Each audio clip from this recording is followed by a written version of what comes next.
Takže vidíme prasknutý, poškodený hliníkový diel, ktorý sa chystáme teraz variť. Hej. Je to kryt. V prvej fáze teda zistíme, nechýba nám nič, je to iba zlomené. Ideme to očistiť.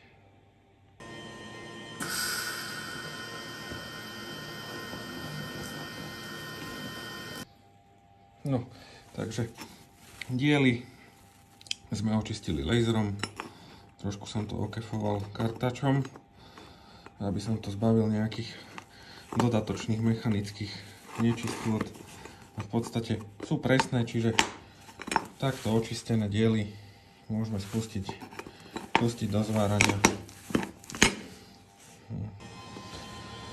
No, tak teraz, ako vidíte, materiál som v podstate si pribodoval, aby bolo možné ho zvárať. V tejto ukážke nebudem používať prídavný materiál, iba túto prasklinu ako takú jednoducho prevarím na hĺbku 3 mm, šírku 3 mm. Hej. Čiže takto to vyzerá teraz, a keďže nemám ďalšie ruky, tak ďalšie video spravím až keď dozváram, ale v princípe vám potom aj dám nejakú časovú os, že koľko to asi cca trvalo. Momentálne robím asi 5 minút bez nejakých tých obštrukcií, dávať dole masku, hore masku, čiže celkovo nejakých 10 minút. Potom to zostriham. No, aj koniec várania, takže neviem presne koľko to zabralo času, ale pripojím aj fotku, kedy vznikali videá, aby ste mali predstavu.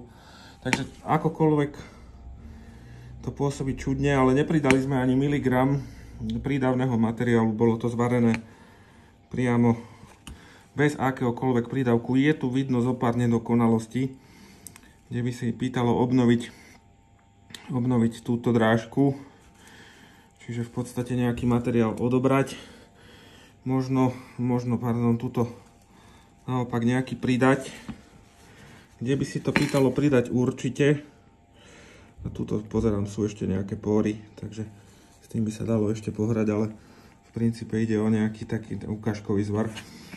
Pridať by sa asi patrilo niečo sem a niečo tuto, hej, keďže tuto nám naozaj chýba kus.